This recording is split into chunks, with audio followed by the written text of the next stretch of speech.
Voltamos com o 3-1, que hoje discute a lei seca. Participam dessa discussão o presidente da ONG Rodas da Paz, o Irá Felipe Lourenço, o subprocurador-geral da República, Carlos Eduardo Vasconcelos, e o especialista em segurança pública, Nelson Gonçalves. Antes, nós vamos assistir mais uma pergunta de telespectador.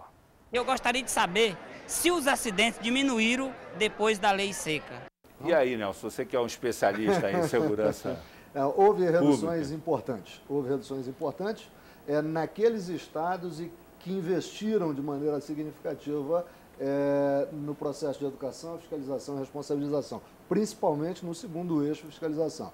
Exemplo disso é o caso do Rio de Janeiro, que de 2007 para 2010 produziu uma redução significativa de em torno de 40% nos acidentes com vítimas fatais.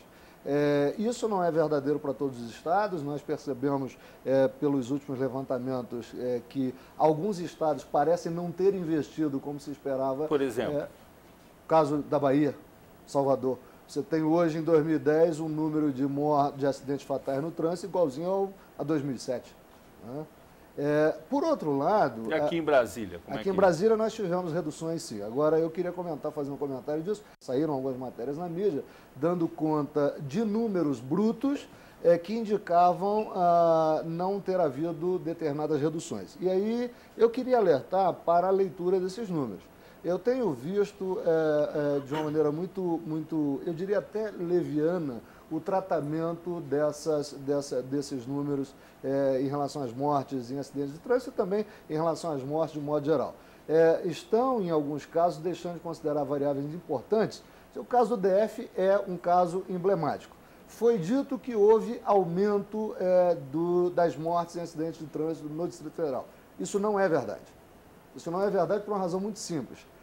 Quando se colocou essa notícia, utilizou-se apenas os números brutos das mortes, sem considerar dois fatores extremamente importantes. O aumento da frota de veículos desde 2007 para 2010 e o aumento populacional desde 2007 para 2010. Se nós estamos falando de números, estamos falando de estatísticas, nós temos que considerar todas as variáveis que estão intervindo nesse processo. No caso do Distrito Federal, por exemplo, em 2007, 2008, nós tínhamos da ordem de 18, quase 19 mortes fatais em acidentes de trânsito por cada 100 mil habitantes. Em 2010, nós tivemos 17,5.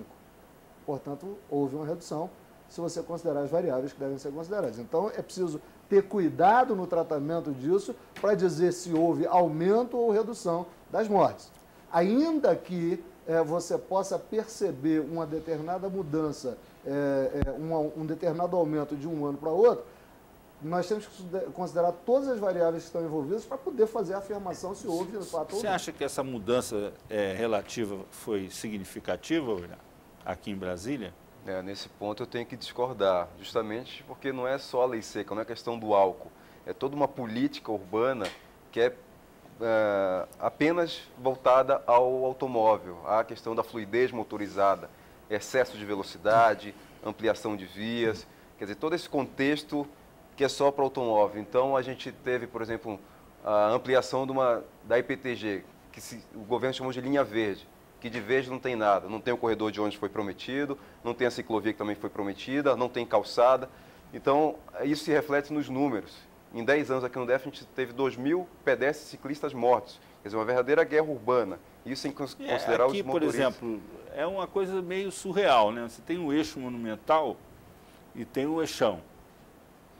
Você não tem ciclovia. Tem espaço, não tem ciclovia. E não tem calçada. O eixão é emblemático dessa política rodoviarista ultrapassada da década de 60. Quer dizer, uma via expressa que corta toda a cidade, um limite de velocidade alto de 80 km por hora, e que você coloca as pessoas para atravessarem buracos, como se fossem tatus. Quer dizer, isso vai totalmente contrário à política moderna de cidade que se tem em capitais europeias, que o pedestre tem preferência, que o pedestre ultrapassa no mesmo nível, atravessa no mesmo nível, que tem zonas 30, zonas de baixa velocidade, que melhora o convívio entre motoristas, entre pedestres e ciclistas. Quer dizer, o discurso não é só a ciclovia, quer dizer, todo um contexto urbano de melhorar esse acesso, o direito à cidade, o direito à pessoa circular, de ter pontos de travessia, de ter calçada. de ter continuidade. Não adianta só criar uma ciclovia fragmentada que não liga nada a lugar nenhum. Quer dizer, toda uma política urbana, que não é só a questão da lei seca. Você acha que é possível reverter isso? Você que participa de um movimento nesse sentido, como é que a coisa funciona quando vocês vão conversar com as autoridades? Nós tentamos aqui em âmbito local o diálogo, o governo atual se comprometeu com a gente, tem um documento assinado que iria focar na questão da mobilidade saudável, e até agora a gente não teve grandes avanços, mas a gente está tentando. Como você falou do eixo monumental, que são 6 pistas, ali é um trabalho de redistribuição do espaço. Se criar um corredor de ônibus, se criar faixas para bicicletas, não precisa, aqui em Brasília não precisa ficar nessa coisa só de criar ciclovia, você tem que redistribuir o espaço, dar espaço para o pedestre, para o ciclista, você criar corredores de ônibus, coisas que a gente vê pouco, tanto aqui no DF quanto em outras capitais, que você realmente priorizar o transporte coletivo, o transporte saudável, essa é a modernidade. Infelizmente, a Brasília, que é tida como capital moderna, de moderna em questão de mobilidade. Por exemplo, vou dar um exemplo aqui na Esplanada, quer dizer, ali entre a rodoviária e os prédios dos ministérios até a Praça dos Três Poderes. Tranquilamente seria possível você ter um sistema de transporte que usasse bicicleta, como você tem em vários países. Sem dúvida. O sujeito pega a bicicleta num lugar, larga no outro, depois pega outra bicicleta naquele e volta. Mas não tem esse tipo de política. Por que o Ministério Público, que atua, vamos dizer assim, nessa área, não discute essa questão com o governo? Ele não tem atribuição para isso? Não, o Ministério Público, ele não tem atribuição de realizar políticas públicas. Ele pode cobrar dos governantes aquilo que está estabelecido em lei. O Ministério Público não tem um mandato popular para realizar políticas para as quais a população elege representantes. Mas eu gostaria de observar nesse contexto, retomando as análises do UIRA, que esse modelo de trânsito que nós temos, ele não pode continuar. E eu acho que há uma culpa recíproca na sociedade, não é uma culpa dos governantes. O carro no nosso país é um símbolo de status, é um símbolo de poder, é um símbolo de força, e eu diria que em algumas circunstâncias é até um símbolo sexual, né? As pessoas se medem pelo carro, a propaganda é voltada para esse brasileiro que gosta de carro. E então, quando a gente leva isso para grandes números, não tem a menor possibilidade de continuar. O professor Nelson falava em educação também para o trânsito no bloco anterior. Eu vou até mais além, que o próprio treinamento do futuro motorista é muito voltado a dominar a máquina.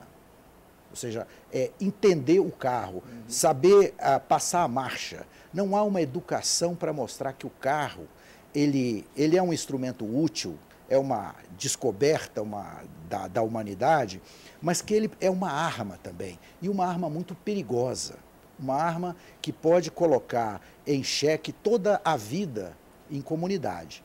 Então, voltando à sua pergunta, né, o que o Ministério Público pode fazer, evidentemente não pode se substituir aos representantes do povo na formulação de políticas públicas, mas tem procurado, no âmbito que lhe cabe, tem procurado sustentar as infrações de trânsito, inclusive as infrações penais, mesmo acreditando que não se vai resolver o problema de trânsito apenas com repressão e com punição, mas nesse momento, por exemplo, dentre esses recursos que estão para julgamento no STJ, o Ministério Público se manifestou pela prescindibilidade, isto é, pela dispensabilidade do bafômetro, e para que se aceite também que outros meios de prova sejam apropriados, sob pena de estarmos fazendo um faz de conta, uma brincadeira com algo que produz tantas vítimas no nosso país.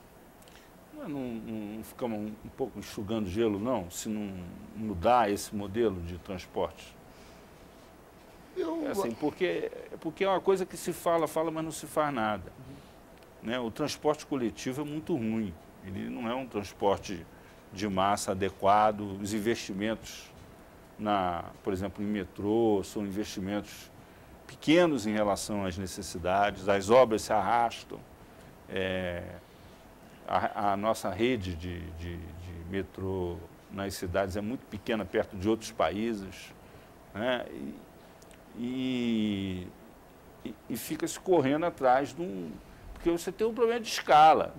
Quer dizer, quando você fala, não, o número de acidentes diminuiu, se nós considerarmos o crescimento da população, não podemos levar em conta apenas o número absoluto de mortes, porque a relação de mortes por habitante se alterou, né?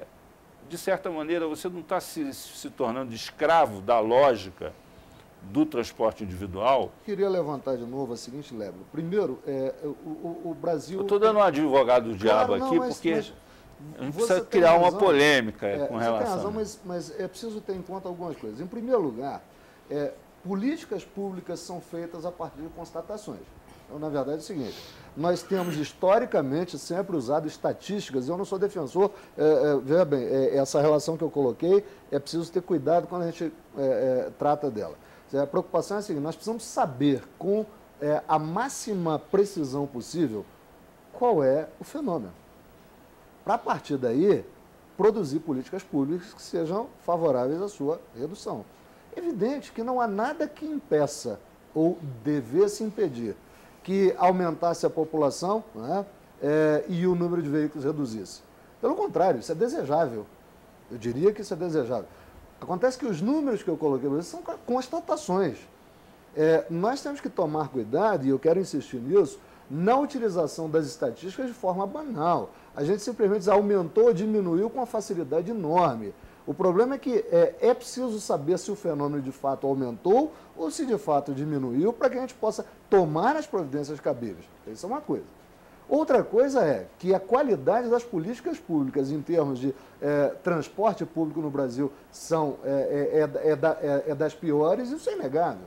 Isso é inegável, isso é científico por todos nós. Nós sabemos que a qualidade do transporte público no Brasil precisa ser, ela está há anos-luz distante daquilo que ela deveria ser. Bom, o que está por trás disso? Por trás disso está a questão econômica.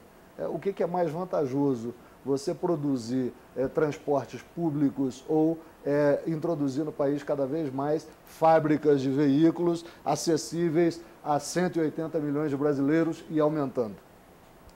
Então tem uma questão econômica, uma lógica econômica por trás disso, que é um dos problemas que nós precisamos repensar. Que tipo de desenvolvimento esse país quer ter? O Brasil é o país da jabuticaba, né? Aí o teu amigo que fala assim, não, é o país da jabuticaba e da caixa d'água. Porque na maioria dos países o abastecimento d'água é feito por gravidade. Né? Então as pessoas não precisam ter caixa d'água. Porque vem de um reservatório central. No Brasil, todo mundo tem uma caixa d'água e os que têm algum dinheirinho têm uma cisterna que tem fica o seu próprio poço, né? Guardando água ali para apodrecer ali. A água de péssima qualidade, porque dá barata, dá rato. Por quê? Porque se montou um sistema de abastecimento precário, que você não tem abastecimento contínuo. Um dia abastece uma rua, no outro dia abastece outra, aí o sujeito tem que reservar a água em casa. E não se muda, isso aí não muda mais. Aí tem epidemia de dengue todo ano, você não vai conseguir nunca resolver o problema da dengue enquanto tiver esse modelo de saneamento. Isso aí já é um outro assunto. Mas nós não estamos um pouco nessa lógica da caixa d'água, da jabuticaba, a insistir nesse padrão de transporte nas cidades? Esse padrão é totalmente sustentável, assim, por várias questões. Quer dizer, São Paulo é o grande mau exemplo brasileiro, né, assim, que realmente o caos está instalado, velocidade média lá, horário de pico é 13, 15 km por hora.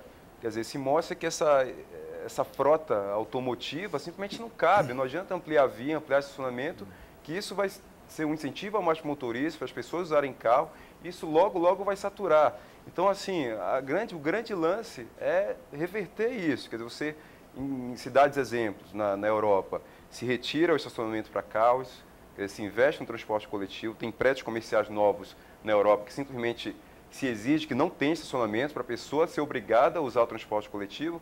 Quer dizer, o transporte coletivo é ruim e a classe média não usa.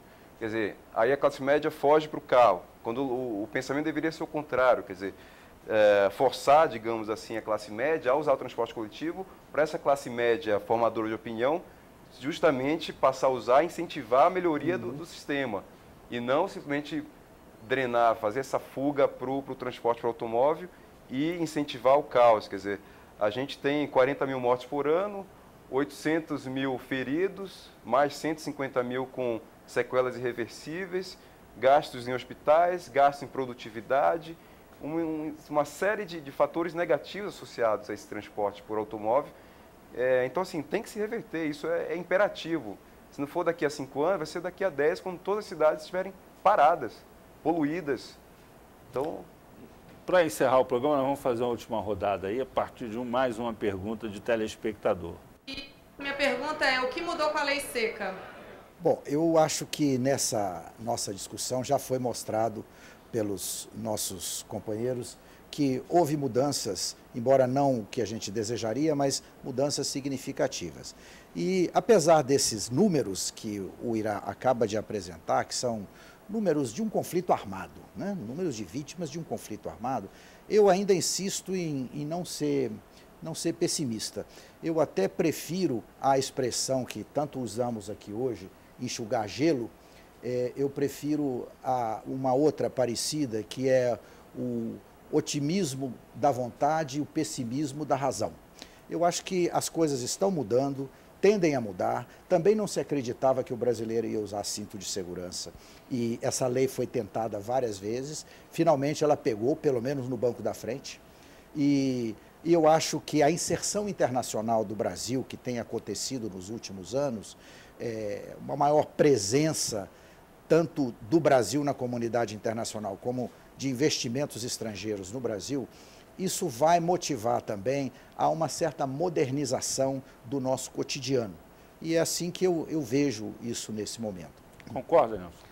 Eu também sou otimista. Eu acredito que, tomando os prazos que o próprio Irá falou, daqui a 5 ou 10 anos, não importa esse tempo, mas nós vamos ver mudanças bastante significativas no país, até porque não haverá outro modo. Mas eu quero insistir em algo que nós precisamos colocar mais atenção, que é no processo educacional dos nossos cidadãos, desde a mais tenra idade. Eu acho que as questões tão cruciais para nós hoje na sociedade, que a segurança pública de um modo geral, a violência, a segurança no trânsito, precisam ser temas tratados, claro, com a propriedade devida, desde o ensino fundamental, de modo que nós possamos começar ou retomar questões éticas, morais e que foram, em alguma medida, perdidas ao longo de muito tempo. Elas precisam ser retomadas. O respeito pela vida, o respeito pelo ser humano, o respeito pelas situações de concórdia e não de conflito, né? Essa é a busca do consenso e não do conflito. Eu acho que são questões que precisam ser tratadas educacionalmente nas escolas e nas famílias, evidentemente, desde muito cedo. Se esse processo for retomado com a força, com o vigor que precisa ser retomado, esse prazo nosso pode encurtar, nós podemos ser mais otimistas ainda e o Brasil poderá se desenvolver de uma maneira bastante diferente daquela que parece que nós estamos nos encaminhando hoje. Irá, 30 segundos para você mandar seu recado aí no encerramento do programa. Eu acho que uma mudança importante é uma mudança cultural, não só de lei, quer dizer, a cultura da gente realmente ter em mente que precisa mudar, de como mobilidade saudável é possível. A pessoa pode, sim, com incentivos, óbvio, com campanhas do governo, usar a bicicleta, pode migrar para o ônibus, um ônibus de qualidade. Então, a questão não é simplesmente legalista de criar leis boas, que leis boas a gente já tem. Então, é toda uma campanha de incentivo à questão do transporte coletivo, do transporte saudável por bicicleta e a pé. É isso que eu espero. Nós vamos encerrar. Agradecemos a presença do presidente da ONG Rodas da Paz, o Irá Filipe Lourenço, o subprocurador-geral da República, Carlos Eduardo Vasconcelos, que também nos deu a honra de participar do programa, e o especialista em segurança pública, Nelson Gonçalves. Mande suas sugestões para o e-mail 3a1@tvbrasil.org.br. até a próxima quarta-feira com mais um 3 a 1 aqui na TV Brasil. Até lá.